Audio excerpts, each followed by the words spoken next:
bahwa setelah mereka mendukung Anies, catering mereka tersendat gitu, bisnis catering. Kedua soal bisnis. Kita tahu kan Surya Paloh ini kan pebisnis ya sejak Ya. zaman dulu begitu ya. Dia berkiprahnya bisnis juga, berpolitik juga. Nah, apakah bisnis Surya Paloh ini terganggu nih? Gimana? Silakan. Ya, gue dapat info nih Sen dari beberapa narasumber ya, entah itu di Nasdem maupun teman-teman di DPR gitu. Mereka bercerita bahwa bisnis Surya Paloh ini terganggu. Kita pernah nulis tuh Sen ya. Ya, pernah jadi laporan utama majalah Tempo tuh kan. Ya, tahun 2023 ya waktu itu ya. Waktu itu kita nulis juga tuh beberapa bisnis Surya Paloh yang terganggu seperti Indocarter tuh. Ya, cateringnya Surya Paloh di Freeport ya. ya. Indocarter ini kan sebenarnya udah lama ya. Lebih dari 70% lah bisnis Surya Paloh ini berpusat ke Indocarter ini. Jadi ibaratnya adalah sebagai tulang punggung bisnis Surya Paloh. Banyak sekali keuntungan dari Indocarter itu. Ya, setelah seperti yang lu bilang tadi ya, ada iklim politik yang berbeda. Dulu Surya Paloh mendukung Anies gitu ya di pemilihan presiden 2024. Ada kekhawatiran lah, ketar-ketir di anak bisnis yang mengelola ini gitu. Bahwa setelah mereka mendukung Anies, catering mereka tersendat gitu, bisnis cateringnya tersendat. Ya, selain catering, residu dari pertarungan Pilpres itu juga berdampak ke bisnis Surya Paloh yang lain ya, Gia. Salah satunya di sektor properti. Surya Paloh kan punya kerja sama bisnis Tower Menara Indonesia 1 atau Indonesia One ya. Oh, yang di Tamrin ya? Yang di Tamrin ya. Plaza Indonesia itu. Ya, Terbengkalai bukannya? ya tahun itu kan kerjasamanya dimulai tahun 2015 ya, Gia. Yang groundbreaking si pria Solo itu, Gi. Waduh. Yanto Ketes. Yanto Ketes sekitar tahun 2015 lah. Jokowi ya? Jokowi. Itu kan tower yang diklaim salah satu yang tertinggi ya, di Indonesia ya. Ya, Indonesia One ini itu kan menara kembar ya yang ada di jantung Jakarta gitu. Awalnya kerjasama pembangunan tower ini dijalin oleh bisnisnya Surya Paloh dengan Sonangol ya, perusahaan Angola dan Cina yang bergerak di bidang migas. Sebenarnya ini tip of an iceberg. Ini adalah puncak gunung es nih. Masalahnya ada yang lebih serius sesungguhnya, yaitu sistem penggajian kita yang secara umum itu masih problematik. Jadi bukan hanya dibandingkan antara DPR dengan honorer, bahkan ASN secara umum, teman-teman. ASN secara umum, yang honorer ASN, itu kita masih punya masalah yang serius di situ. Jadi saya melihat ini tuh puncak gunung es yang tentu saja mengganggu rasa keadilan bagi semua. Apalagi ketika barusan ada statement tentang gaji guru beban, kemudian muncul anggota dewan dengan angka yang fantastis. Itu mengganggu rasa keadilan kita. Tapi sesungguhnya kalau mau dikoreksi, Judit mana Judit tadi? Judit, kalau mau dikoreksi ya teman-teman, kita memang harus serius mereview tentang sistem penggajian kita.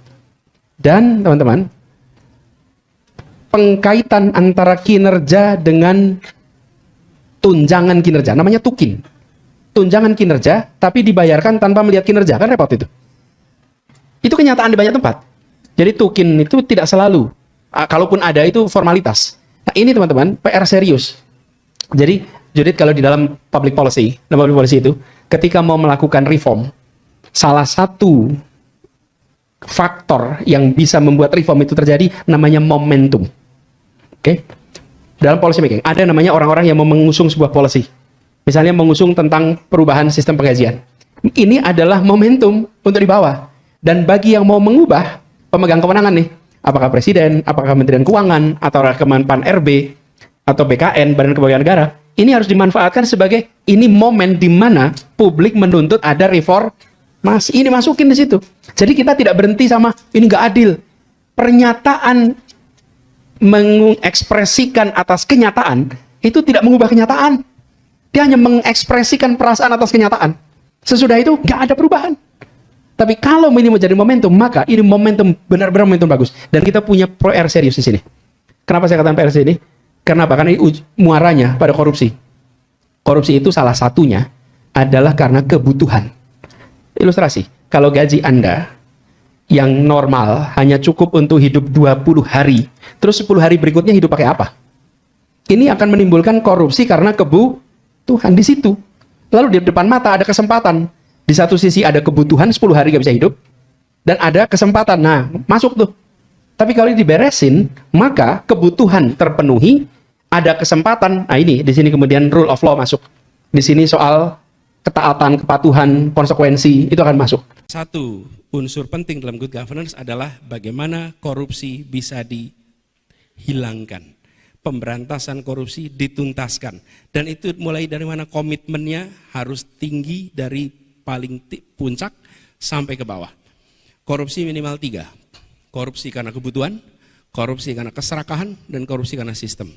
Korupsi karena kebutuhan biasanya gajinya cukup hidup 15 hari, 15 hari berikutnya tidak cukup. Ini harus dicari solusi. Sampai kapanpun akan muncul ini korupsi karena kebutuhan. Kenapa? Karena gajinya hanya cukup untuk hidup 15 hari. Terus 15 hari berikutnya apa? Ini harus solusi. Sistem remunerasi yang diperbaiki. Yang kedua, keserakahan. Keserakahan ini tidak ada batasnya, infinite. Namanya juga greed. Jadi kalau pertama itu need, yang kedua greed, itu nggak ada batasnya. Di mana kita mencegah greed ini untuk tumbuh? Rasa takut menghentikan keserakahan. Ketika ada hukuman yang menjerakan, maka hukuman menjerakan itu akan bisa meredam greed dan itu menjadi rasa takut. Tapi kalau hukuman tidak menjerakan, maka keserakahan akan mencari jalannya. Apa hukuman paling menjerakan dalam praktek korupsi? Dimiskinkan. Dimiskinkan, diambil hartanya, disita hartanya, karena itu yang paling ditakuti oleh semua koruptor. Itu yang paling ditakuti semua koruptor. Yang paling ditakuti itu kehilangan hartanya. Pemiskinan ini harus. Dan inilah yang harus menjadi pegangan bagi kita semua. Kami melihat yang ketiga adalah sistem. Ada kasus-kasus di mana terjebak karena sistem aturan yang ada. Ini koreksinya pada sistem.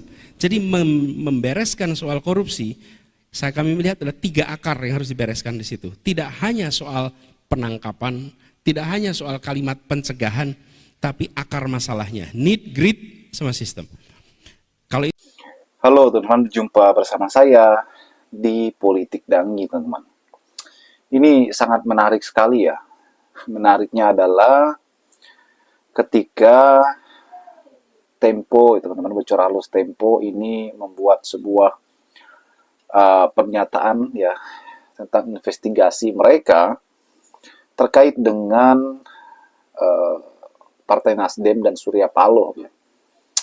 Jadi Surya Paloh ini dulu ya 2024 itu mendukung Anies ya, bahkan menjadi benteng pertahanan Anies Baswedan 2024 yang lalu ya.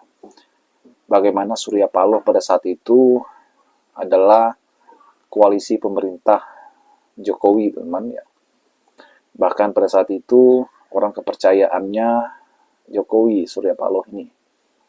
Ketika langkah Surya Paloh berani mendukung Anies Baswedan yang adalah orang di luar pemerintahan pada saat itu ya, karena rekam jejak dan sebagainya ya. Di sini Bocor Halus Tempo ya, mengungkapkan fakta yang sangat mengejutkan. Bagaimana Surya Paloh, teman-teman, ya terungkap bahwa dampak dari mendukung Anies Baswedan, ya, Surya Paloh mengalami kerugian yang sangat luar biasa dari segi bisnis. Kita tahu bahwa Surya Paloh ini adalah seorang yang mempunyai usaha ya, bisnis baik di media ya, bahkan bisnis-bisnis lainnya. Ini kan membuat sebuah terang benerang, teman-teman. Ya. Bagaimana politik itu kejam, bagaimana politik itu betul-betul bisa membunuh. Ya. Karena apa? Berbeda politik aja, ya itu akan menghancurkanmu, teman-teman. Ya, disinilah resiko yang diambil oleh Surya Paloh. Ya, berani mendukung Anies Baswedan. Teman-teman. Ya, pada intinya ya. Anies ya tentu berterima kasih ya kepada Pak Surya Paloh. Biar bagaimanapun Surya Paloh betul-betul ya berada di benteng pertahanan Anies ya. Orang yang terdepan mendukung Anies, orang yang terdepan ya mengambil keputusan yang sangat berani ya untuk mendukung Anies. Yang artinya bahwa resikonya adalah luar biasa. Ya seperti yang disampaikan oleh Bocor Halus Tempo ya. Bagaimana rezim ya, membuat sebuah pengaruh yang besar, yang memberikan dampak yang sangat luar biasa kepada Surya Paloh. Pertanyaannya adalah, apakah Surya Paloh berani kembali mengusung Anies 2029 mendatang? Ya. Ini akan dijawab seiring berjalannya waktu. Bagaimana menurut kalian?